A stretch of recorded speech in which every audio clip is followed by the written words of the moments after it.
What is up, Sine Bullet Crew? Today we are going to be learning about trigonometric identities. We're going to start off with the first ones, the Pythagorean identities.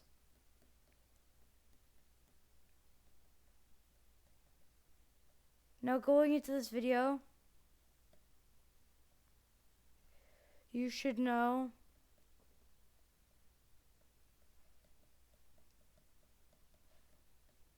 about sine,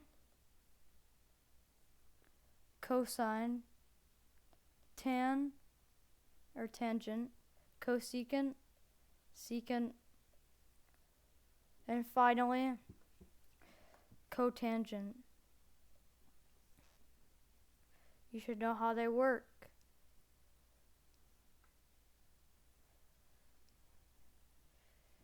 You should know how sine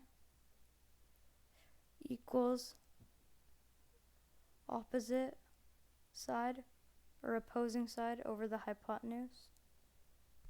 Cosine equals the adjacent side to theta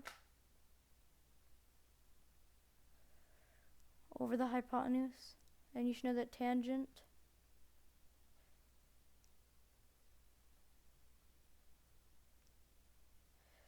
is just sine over cosine. We'll get into the other functions later. But let's start off with the Pythagorean theorem.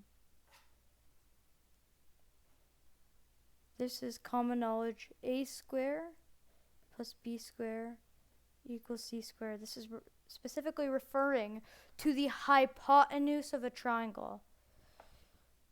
Meaning if you create a triangle, or specifically a right triangle,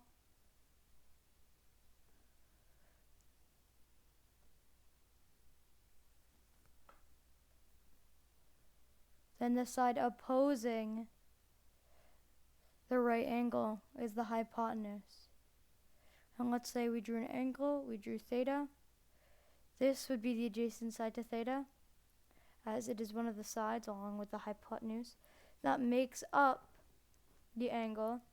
And this is the opposite side, the side that is not involved in the angle of theta.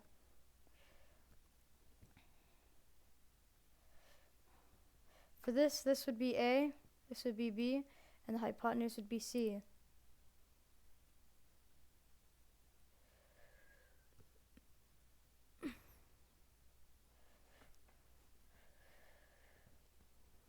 But for sine and cosine, in the Pythagorean theorem, there's a different way of showing it. Sine squared plus cosine squared, or sine squared theta plus cosine squared theta equals 1.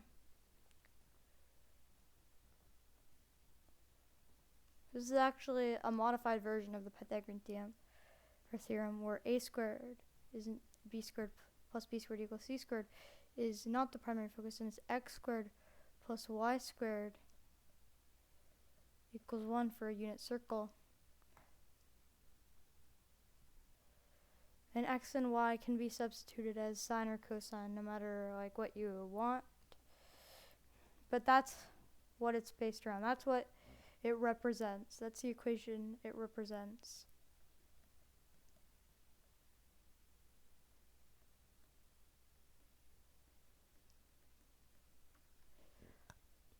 Now, let's say we divide these sides by cosine squared each.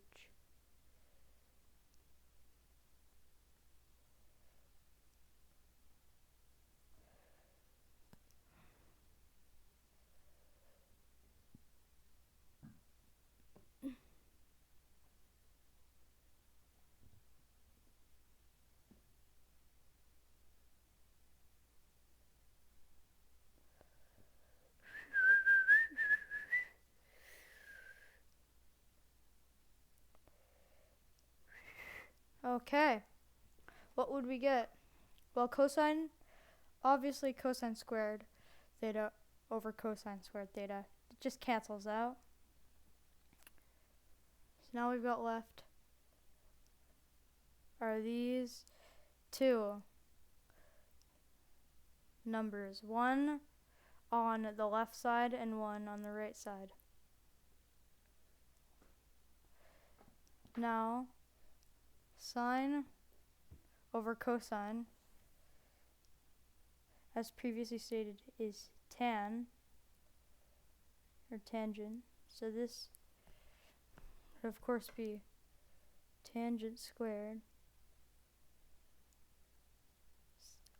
with theta.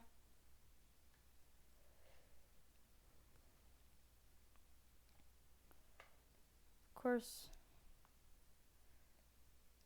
also we'd have to add 1 because, as you can see, we're adding these two, and a number over the same number equals 1. So x over x equals 1. X could not equal 0. And for 1 over cosine squared theta, well,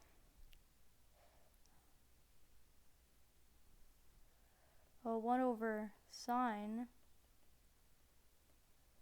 is equal to cosecant. That means that 1 over cosine equals secant. So 1 over cosine squared theta would be secant squared theta. Let's move on to another example. We do the same one. Sine squared theta plus cosine squared theta equals 1. This time we're going to divide by sine squared theta.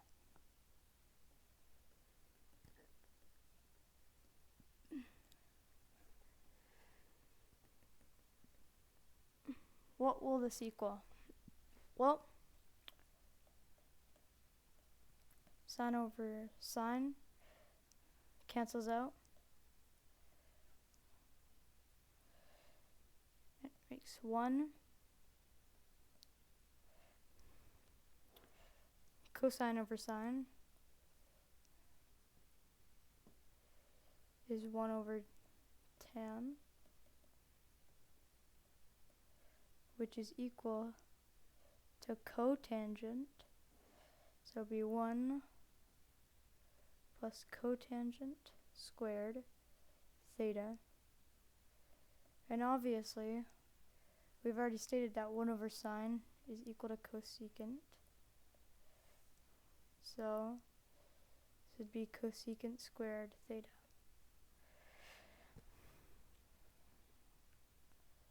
Let's look at another example.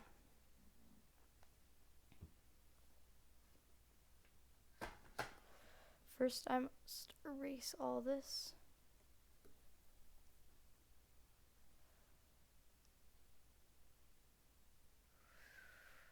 Okay, perfect.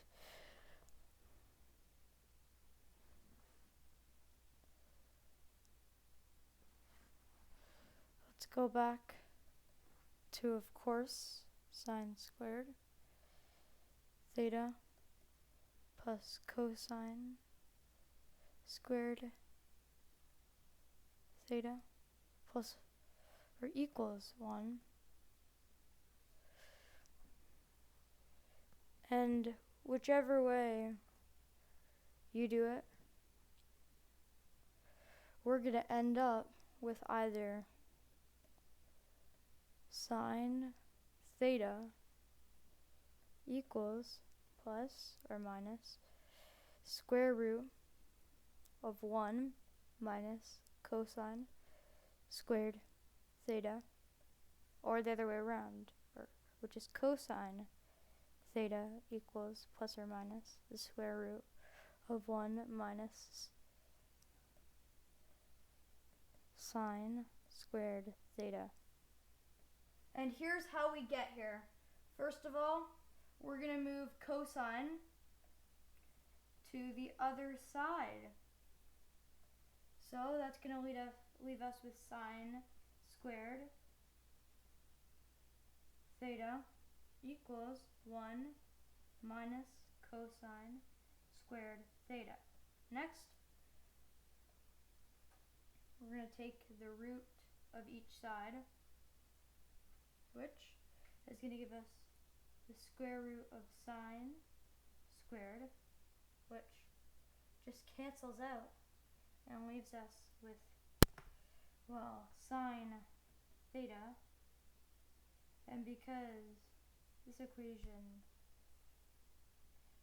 this equation comes before the square root,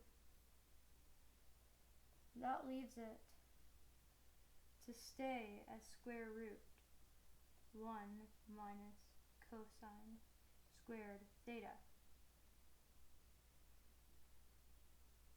As you can see, the sine's up. What about the other side? Well, let's do the exact opposite.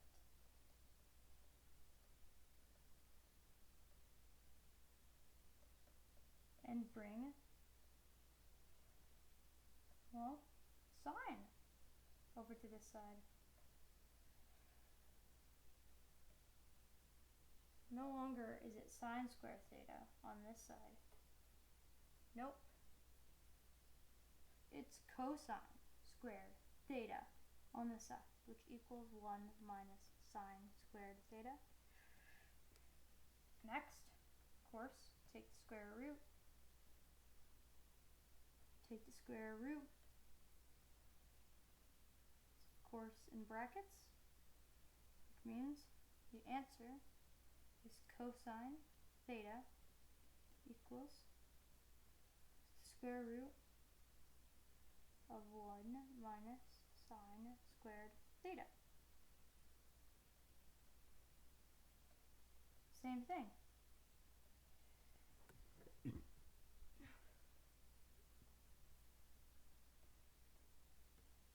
All right.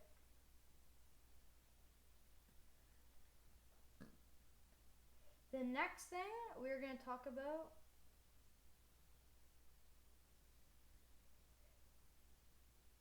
are reflections. Specifically, reflecting trigonometric functions. And first, we have to give them, and we have to put them into categories. Let's start off with sine negative theta. Is this, well, is it odd?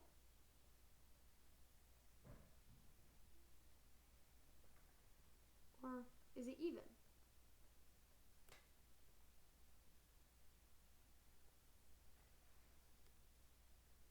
Well, according to the reflection. Well, let's solve this equation first. If we were to turn this into an equal equation, it would be negative sine theta. Now, if both sides are different on each side, the negative and the positive, that means it is odd.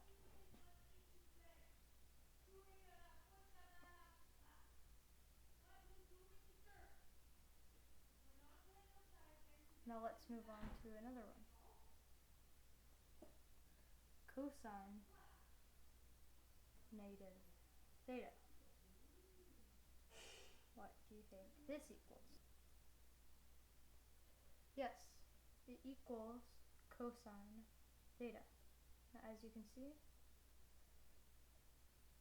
both of the sides are, of course, positive, which means it's even. Let's do this with a few other versions. Tan negative theta equals negative tan theta.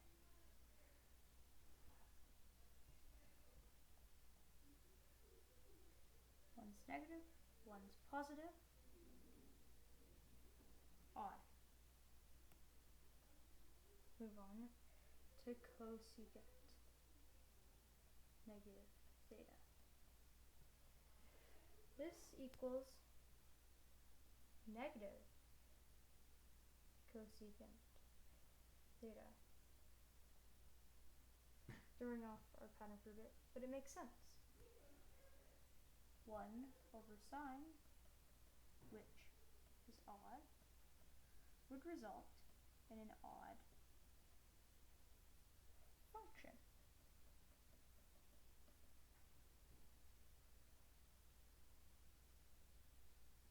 Well, what about tangent?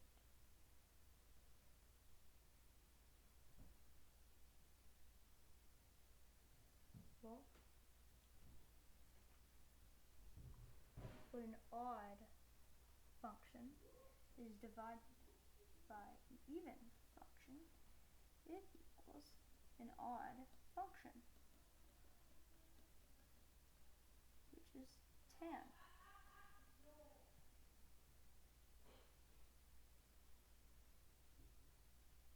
So let's do it again. Negative, positive, odd. Okay. So, secant negative theta equals secant theta. This is because 1 over cosine, which is, once again, an even function, will equal even function.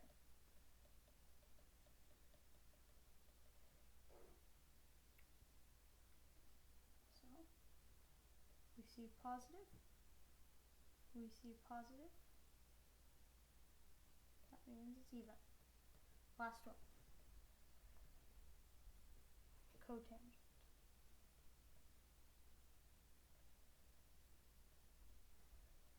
Cotangent negative theta is equal to cotangent and cotangent, or negative cotangent theta.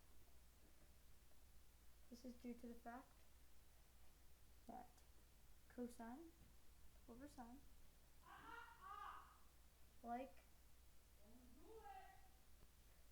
an even number over an odd number, or an odd number over an even number,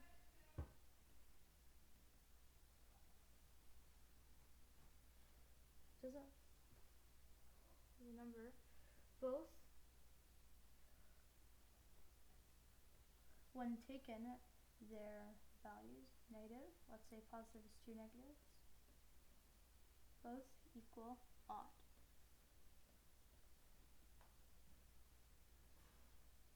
So it doesn't matter which way is over and which one is under. It's a positive and a negative, therefore it's odd.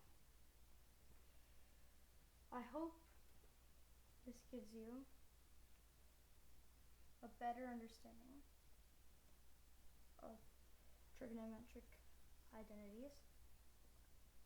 Hopefully you can like the video and subscribe for more content, and I will see you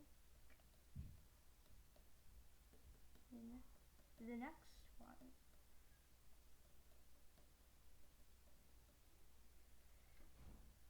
Actually, I'm giving you an option.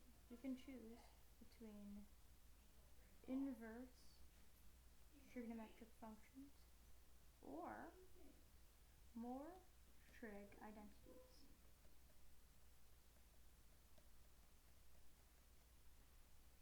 Comment down below which one you want. down below which one you want to see. Comment down below which one you want to see. Comment down below which one you want to see. Comment down below which one you want to see. I'm just reinforcing it in your head.